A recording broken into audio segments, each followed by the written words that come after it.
Hello everyone, সবাই কেমন আছেন জানি, আশা করি সবাই ভালো আছেন। তো এদিকে কিন্তু আমিও রেডি হয়ে গেছি আর আমার ছেলেটাও কিন্তু রেডি হয়ে, তো আমরা কিন্তু সকলে বেরিয়ে পড়েছি বাইকে করে। তো আমরা এসেছি কিন্তু চাকদাতে, আর চাকদাতে প্রথমেই এসেছি পদ্ম সাইকেল স্টোরে। তো এখানে এসে সব থেকে যে ছোটো ছোটো বাচ্চাদের সাইকেলগুলো দেখতে এতটাই সুন্দর লাগছে সেটা বলে বোঝাতে পারবো না। আর এখানে কিন্তু আমার ছেলের সাইকেল অতটা পছন্দ হচ্ছে না, তো আমরা তাদের গোডাউনে চলে যাব।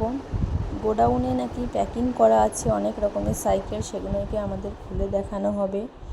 তো এখানে কিন্তু অনেক সাইকেল খোলা আছে আর কিছু সাইকেল প্যাকিং আছে, সেটার থেকেই খুলবে। আর এখানে একজন দেখো সাইকেলে সব কিছু ফিটিংস করছে। আর এখানে কিন্তু বাচ্চাদেরও অনেক গাড়ি আছে, দোলনা আছে, চাকা সিস্টেম। তোমরা যদি চাও তাহলে কিন্তু এখানে এসে বাচ্চাদের কিছু জিনিস নিয়ে যেতে পারো। আর এগুলো কোয়ালিটিগুলো কেমন লাগছে সেটাও কিন্তু অবশ্যই জানিও। তো আমার ছেলের এখানেও মনে হয় পছন্দ হবে না, কারণ ওর পছন্দ হয়নি। তো আমরা বেরিয়ে পড়েছি এখান থেকে, আমরা চলে যাব অন্য দোকানে। স্টেশনের কাছে একটা দোকান আছে, আমরা সেই দোকানে চলে যাব। তো আমরা কিন্তু চলে এসেছি SD এন্টারপ্রাইজে।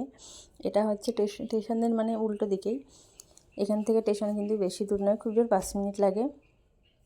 তো এখানে চলে এসে কিন্তু বিভিন্ন রকমের সাইকেল আছে, আর সব থেকে বাচ্চাদের সাইকেলগুলো কিন্তু বেশি কিউট। আর তারপর হচ্ছে লেডিবার্ড সাইকেলগুলো। তো আমাদের যেই সাইকেলটা কিন্তু পছন্দ হয়েছে সেটা আমার ছেলের কিন্তু একদমই পছন্দ হয়নি। তো আমার ছেলে যেটা চুজ করছে সেটা কিন্তু আমাদের চুজ হচ্ছে না, পছন্দই হচ্ছে না। তো দেখো ফাইনালি আমার ছেলের সাইকেল কিন্তু রেডি হয়ে গেছে, পছন্দ হয়ে গেছে। তো আমরা একটু চা খেয়ে নিয়ে কিন্তু বেরিয়ে পড়বো। এদিকে আমার ছেলেও কিন্তু রেডি সাইকেল নিয়ে বার হওয়ার জন্য, ওর আব্বু আরও চলে যাবে সাইকেলে করে, আর আমরা বেরিয়ে পড়বো বাইকে করে। আর ভিডিওটা কেমন লাগলো সেটা কিন্তু অবশ্যই কমেন্টে জানাবেন।